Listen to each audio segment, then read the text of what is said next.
de la fregada. Si en la emergencia epidemiológica... Creo que eso no me va a caber en la cartera. Pues uno te hizo ganar, pues tú vas a jalar con uno, pues viejo, ¿no? Todo por el cochino dinero. ¿Por qué le tiene tanta admiración a un dictador? Era una persona muy enferma, porque además de todos los abusos, creo que también había 2 o 3 mujeres de por medio, hijos con una o con otra, no sé. O sea que había algo ahí y mucha plata. Nosotros vivimos con el drama de no saber si teníamos enfrente a un gran pecador o a un gran santo. Era un misterio. Quiero decirles que ser víctima no es ninguna vergüenza. Y es por eso que Gunnar y yo estamos aquí, porque queremos que se haga justicia y necesitamos convencer a las demás víctimas y decirles que no están solos. Quítate la camisa, me empezó a tocar más abajo y me dice, la misma pregunta, ¿te masturbas?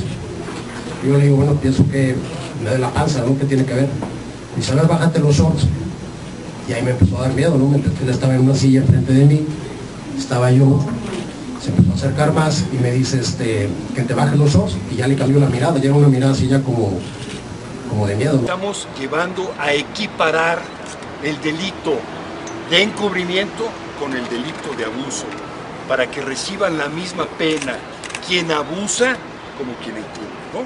Pero aquí la idea es precisamente llevar al cardenal a un tribunal federal para que le finquen responsabilidades y lo sentencien conforme a la ley. Esta sentencia, al ser la primera en la Ciudad de México que se fija contra un cura por pederastía, el delito que se le responsabiliza y por el cual se le acusa es violación, en este caso de Jesús, cuando era menor de edad, se convierte en una sentencia emblemática, insisto, no solo por el haber reconocido el delito, el haber sido resultado de un proceso muy largo de 10 años de lucha, sino sobre todo porque nosotros decimos se rompe esta burbuja de protección hacia los curas pederastas. Hacerme cargo y a pedir perdón del daño que han hecho por los abusos sexuales de los niños. La Iglesia es consciente de este daño, que es un daño personal, moral de ellos, pero hombres de Iglesia. El ex sacerdote Carlos López Valdés ha sido condenado a 62 años de cárcel, 63 años de prisión. El ex sacerdote Carlos López Valdés ha sido condenado después de ¿cuántos años de un proceso arduo, tortuoso, muy duro? Jesús Romero Colín, víctima de abuso sexual de este sacerdote. Gracias por estar con nosotros. Buenos días. Buenos días, muchas gracias por la invitación. Pues sí, fue una sentencia que se da a partir, después de 10 años de estar intentando por todos los medios posibles lograr alcanzar la justicia, ¿no? Tú tienes hoy 35 años de edad, Jesús. Así es, yo tengo 35 años de edad. ¿El abuso fue cuándo? Cuando yo tenía 11 años, en la parroquia de San Agustín de las Cuevas, en la delegación de Tlalpan. Casi 25 años después. Sí. 24. Sí. Pues eso de que la justicia es pronta y expedita es pura... Pues en realidad aquí se mostraron muchas anomalías dentro de la investigación, dentro de la averiguación, y también por parte de la Iglesia, ¿no? Nunca quisieron cooperar, siendo que ellos tienen un expediente bastante amplio y bastante contundente acerca de los delitos de este sacerdote que hoy ya es sentenciado. Dime algo, Jesús, cuando lo denunciaste la primera vez, ¿con quién fue? ¿Todavía eras menor de edad? ¿Con tus papás? Yo denuncié a los 24 años. Ajá. Fue cuando yo ya estaba listo para salir a denunciar. Ya. Y fue ante la Fiscalía de Delitos Sexuales en el búnker de la Procuraduría de Justicia de aquí de la Ciudad de México. O sea, hace 10 años. Hace 10 años. Hace 10 años. Fue hace 10 años. Te lo pregunto de esta manera porque hay mucha gente que seguramente nos está escuchando en estos momentos y que ha sido víctima de un abuso sexual, a lo mejor también de esta manera, de un sacerdote o a lo mejor de otra forma. Pero el asunto de una víctima que es violada, que es abusada sexualmente, y tú lo sabes muchísimo mejor, se les llama sobrevivientes. Así es. Porque es sobrevivir a un tormento, algo que te arrebatan y volver a caminar y volver a hacerte fuerte. Por eso te lo pregunto, Jesús, la primera vez que lo denuncias, no legalmente hablando, se lo dices a tus padres, a tus amigos? No, la primera vez, yo a la edad de 20 años ya tenía muchos problemas de adicciones, o sea, de todo tipo. Uh-huh. Sí, yo no podía poner en palabras lo que me había sucedido. Todavía no estaba preparado, ¿no? Y a los 9 años guardaste silencio. Uh-huh, a los 20 años entro a terapia. Uh-huh. Y ahí como que logro acomodar todo. O sea, la víctima queda con muchos sentimientos, principalmente de culpa, por N cantidad de razones. Y esta culpa te pone una mordaza, ¿no? Te evita hablar, ¿no? Y entonces de repente veo que todos los síntomas que yo traía cargando, la mayoría eran pues por ese abuso que había sufrido. Y entonces empiezo a prepararme en el camino hacia la denuncia, ¿no? Además, porque este sacerdote, pues, abusaba de más niños. Entonces, yo no podía ser partícipe ni cómplice de esas atrocidades.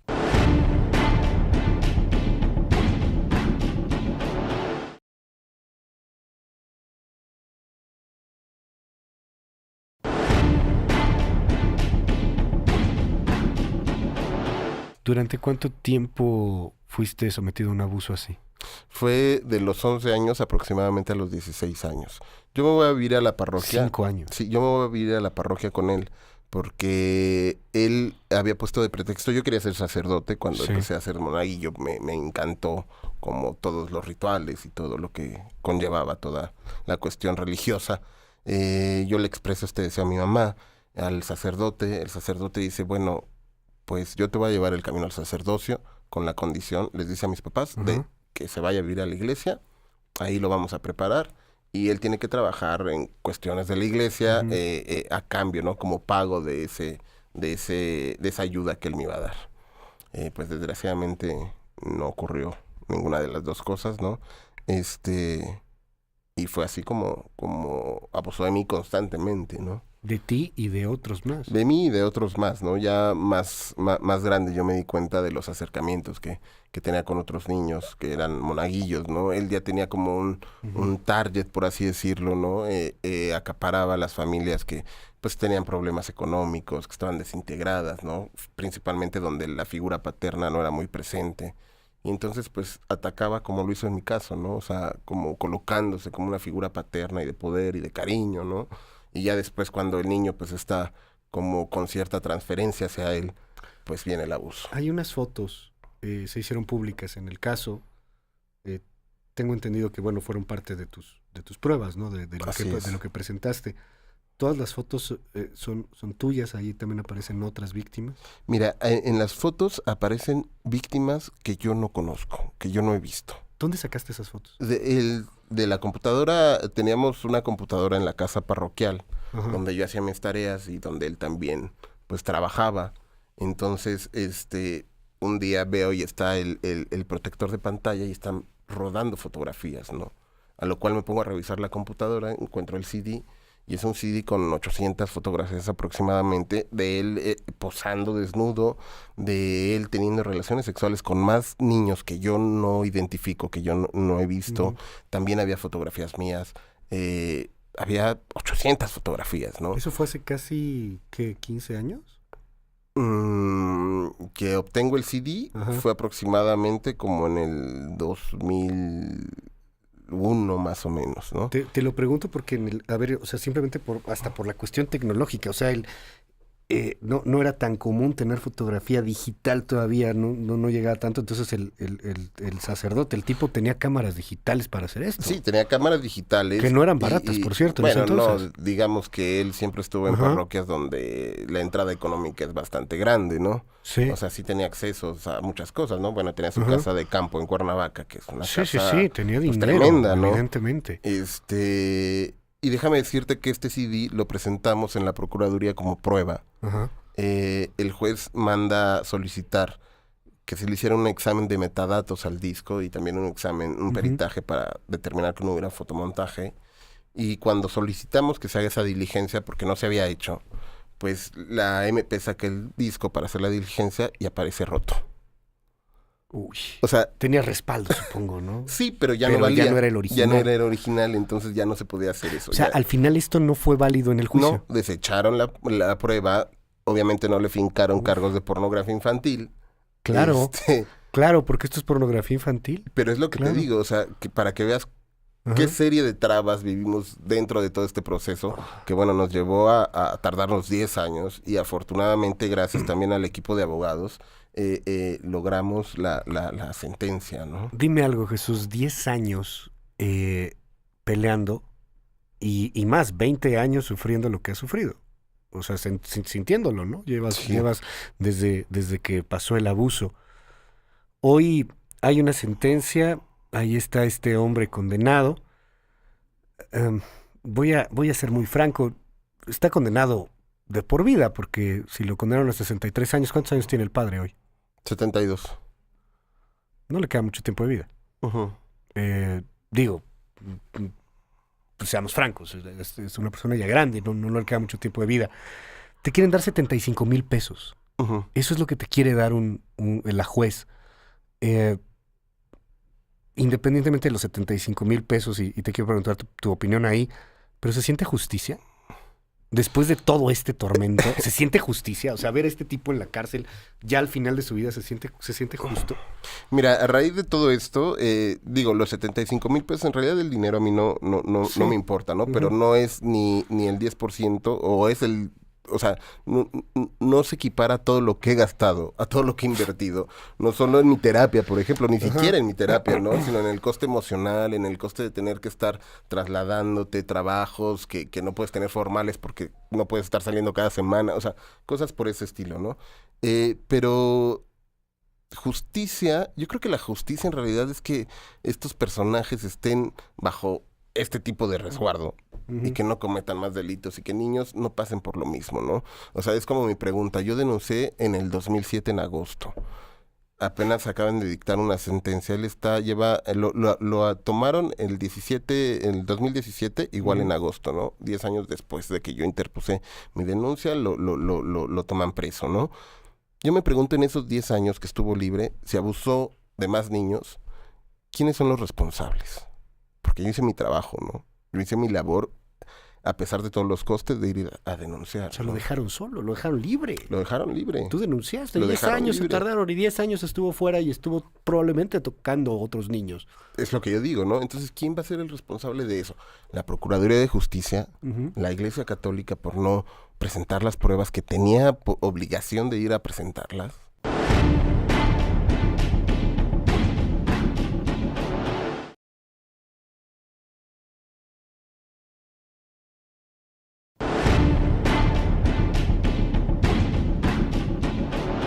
Para mí siempre ha sido una desviación y seguirá siendo una desviación que la Iglesia no puede soportar. Es una enfermedad y al que se le comprueba que tiene esa enfermedad, lo primero que hay que hacer es separarlo del ejercicio de su ministerio.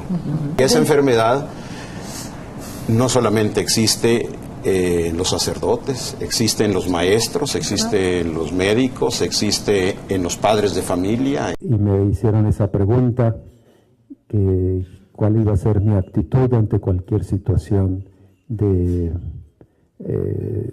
abuso sexual o de atención a los menores. Que quede clara nuestra posición, a lo que yo me he comprometido siguiendo toda la línea que nos ha propuesto el Santo Padre, el Papa Francisco. Bien, la Arquidiócesis de México ha tenido conocimiento de que un sacerdote católico de la Cuarta Vicaría ha sido detenido por la policía y puesto a disposición de la autoridad judicial, acusado de haber abusado sexualmente de una menor. El incidente al que alude la denuncia ocurrió el miércoles 14 de febrero a las 19:10 horas en la colonia Buenos Aires de la Delegación Cuauhtémoc de la Ciudad de México. Por lo anterior, la Arquidiócesis quiere expresar lo siguiente. 1. Condenamos enérgicamente los hechos denunciados. En caso de ser verificados, quedará a su entera disposición la Comisión para la Tutela de Menores de la Arquidiócesis de México. 2. La Arquidiócesis manifiesta su plena disponibilidad para colaborar con las autoridades en la investigación de lo ocurrido. 3. Desde este momento hasta que se resuelva el caso, este sacerdote dejará de ejercer sus funciones actuales ad cautelam. 4. Apegado a las directrices del Santo Padre, ratificamos nuestro criterio de actuación de tolerancia cero ante estas situaciones. En el 2013, Jesús recibe una carta de puño y letra del Papa Francisco pidiéndole perdón. Y lo que vemos es que nos enfrentamos siempre a un doble juego. Públicamente la Iglesia dice, bueno, nosotros nos solidarizamos con la víctima, nosotros vamos a cooperar. De hecho, en esa reunión que se llevó a cabo el 19 de febrero de 2015, Norberto Rivera le pide perdón a Jesús, se compromete a cooperar, se compromete a entregar el expediente que obraba dentro del tribunal eclesiástico, pero nunca vimos esa cooperación. De hecho, el que hayan depuesto los dos obispos, tanto el de Sinaloa como el de Colima, eso fue realmente una acción que nosotros emprendimos, porque cuando nosotros le decimos al juez, es que tienes que mandar a citar a estos dos obispos porque tenían conocimiento de los hechos, y nos decían nosotros el juez, nos previene el juez y nos dice, pero ¿cómo? Si los hechos que estamos nosotros juzgando son de 1994 y estos obispos conocen a Jesús hasta 1999, ¿por qué me dices que ellos iban a tener que ellos tenían conocimiento de estos hechos? Y es justamente por ese documento que obra dentro del expediente del Tribunal Eclesiástico, donde dice que el 2 de abril tienen esa confronta en frente de Carlos López Valdés, justamente 6 meses antes de que se iniciara la denuncia con carácter, digamos, civil en la Procuraduría.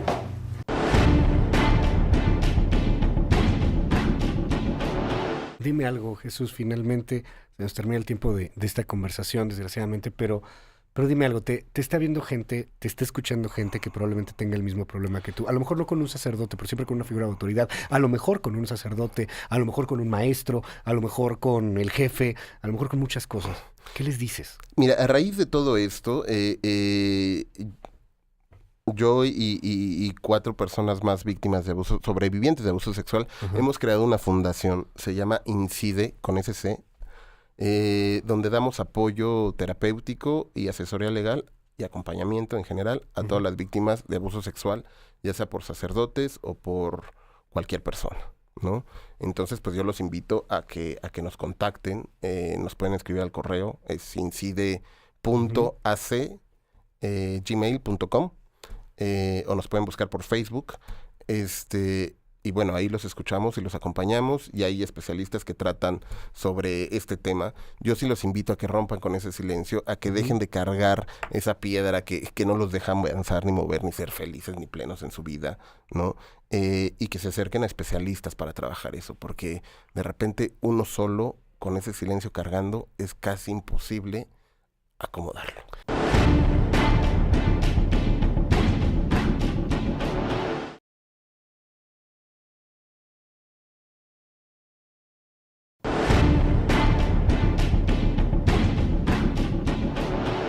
La verdad es que yo nunca he confiado en los sacerdotes, nunca me han gustado, porque si nos damos cuenta, nosotros, digamos, las personas como yo de cierta edad, de niños nos inculcaban a que tenías que hacer todo lo que el sacerdote te decía, pero desde entonces a mí los sacerdotes nunca me gustaban, me daban miedo, y ahora que sé que son unos pederastas, son unos lo peor, y estoy en contra de que la Iglesia los cubra, los proteja y todavía hasta los esconda. Efectivamente no.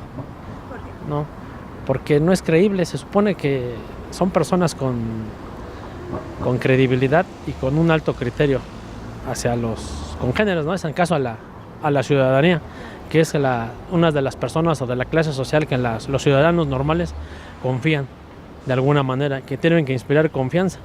Entonces, definitivamente pierden mucho sentido de credibilidad y honestidad. Es que de hecho yo nunca he confiado en los sacerdotes. Confío en los valores que nosotras como mamás les inculcamos a nuestros hijos, a nuestros sobrinos, a nuestra familia, ¿no? Y los valores que nos inculcaron a nosotros. Yo vengo de una familia muy católica. Mi abuela era súper católica, nos paraba a las 5 de la mañana a rezar el rosario, cuando yo era niña, ahora no lo rezo. Pero siempre nos decía eso. Los sacerdotes son personas como nosotros, común y corriente, con errores, con defectos como nosotros. A lo que vamos es a escuchar la palabra de Dios, a tratar de llevar a cabo los 10 mandamientos como católicos. Pórtense bien, no roben, no maten, no Eso es lo que yo en sacerdotes no confío. No confío nada. ¿Por qué? Pero no sé, No por los abusos solo, porque no confío en la Iglesia como institución y no confío tampoco, o sea, no me gustan los sacerdotes, o sea, no que a priori tenga algo contra una persona que sea sacerdote, pero no, o sea, no me gusta la manipulación de las conciencias. ¿Y sobre los abusos que cometen los sacerdotes hacia los menores? Pues es algo horroroso, horrible, y creo que hay mucha impunidad. Sí, creo que hay demasiada impunidad. Bueno, le diré, antiguamente sí hubo mucha pederastía en México, pero ya se ha eliminado poco a poco.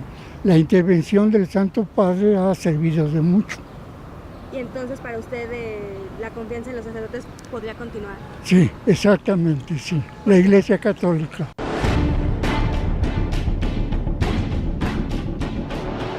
El arzobispado, la iglesia, más con el nuevo cardenal, aprovechó un tanto, digámoslo, como va políticamente el asunto, habló inclusive de tu caso, señalando, ahí está la justicia, la enfrentamos, etcétera.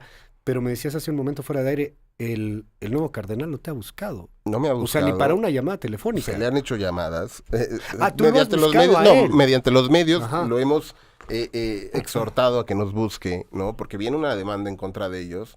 Estamos esperando a que nos busque para evitarla o para hablar, ¿no? Sí, claro. Para que también se responsabilicen, porque también tuvieron responsabilidad en todas las omisiones que hicieron, ¿no? Y aparte en el encubrimiento de Carlos López Valdés, ¿no? Porque ellos desde antes de que yo denunciara sabían de los delitos y hay documentos que lo corroboran. Te aprecio mucho estar con nosotros el día de hoy, Jesús, y sobre todo, pues gracias por la fortaleza, por compartirla y porque lo escucha mucha gente que en estos momentos quizás se sienta empática con lo que te sucedió a ti. Pues ahí estamos para servirles a todos aquellos que lo necesiten y muchas gracias por darnos la oportunidad de que esto se difunda más. Al contrario, gracias a ti, Jesús Romero Colín, muchas gracias.